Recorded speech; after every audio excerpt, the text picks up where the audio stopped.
Okay, so today we're gonna dive into LeBlanc, All right. the Deceiver, right? Yes. From League of Legends. Mhm. And you know, if somebody wants to add a little magic and mischief Huh? to their champion pool, what are some things that we should know about mastering LeBlanc? What does this guide tell us?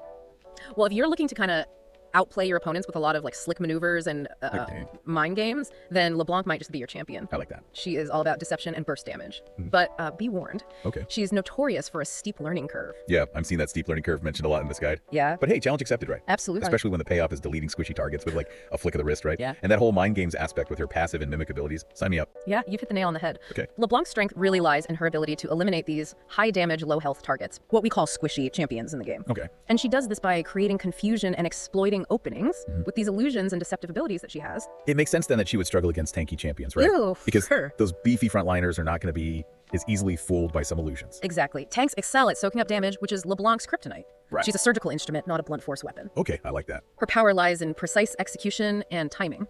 So let's dissect the surgical instrument. Right. Her passive, Mirror Image, spawns a decoy when her health dips below 40%. That's right. Talk about a clutch escape tool. Yeah. Then we got Sigil of Malice, her Q, Okay. which marks an enemy. Mhm. Hit them with another ability and bam extra damage. Yep.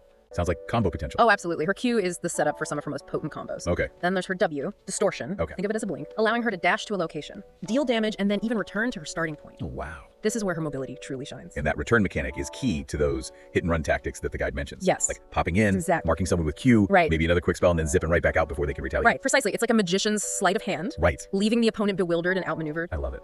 Now, her E, Ethereal Chains, is where things get a bit more controlling. Oh, It's a snare that can root an enemy in place, okay. setting them up for some devastating follow-up. Hold on. Yeah. Her ultimate mimic lets her recast her last ability but amped up. Yes. Now that's just showing off. Haha, you can say that. Mimic is the cornerstone of LeBlanc's explosive combos. Okay. One classic example is the Q plus R plus W plus E sequence. Right. You mark with Q, double that mark with Mimic. Gotcha. Dash in with W to trigger both marks, then chain them down with E to seal the deal. Ouch. That's more than ouch. That's a deletion. Haha. Okay, so what about like a less aggressive approach? Yeah. Like maybe you want to just poke at the enemy from a distance. LeBlanc can definitely do that. Okay. Picture this.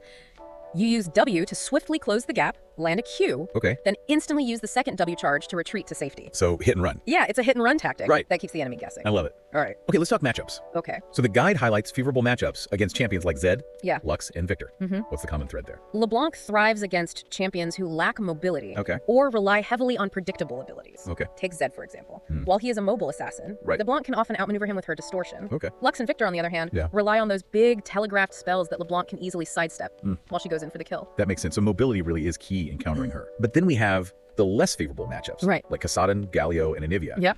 Why are those champions so problematic for LeBlanc? Kassadin's a tricky one. Okay. He scales incredibly well into the late game, Mhm. and he eventually gains a good amount of magic resistance. Okay. And that directly counters LeBlanc's burst damage, Right. making it really difficult for her to eliminate him quickly. Gotcha. Then there's Galio, Yeah. a tank with a magic shield and crowd control abilities. Mhm. He's just a tough nut to crack for LeBlanc. Right. And lastly, Anivia. Okay. Her ability to zone out enemies with her ice walls and her overall durability Yeah. make it a real challenge for LeBlanc to get within striking range. So it sounds like LeBlanc's early game dominance is key to shutting down some of those tougher matchups. Precisely. Yeah. The guide stresses that roaming to other lanes early on can be very effective. Okay. And speaking of the guide, it emphasizes using her passive and decoys Yeah. to sow confusion and create opportunities. That seems like a crucial element of her playstyle. Yeah. And then there's the ever-important mana management, Yes. especially early on. Absolutely. Remember, LeBlanc is a precision instrument. Okay. Wasting spells and running out of mana early can severely hamper her effectiveness. Right. It's about choosing your moments and making every spell count. So ultimately, LeBlanc is all about calculated aggression and deception.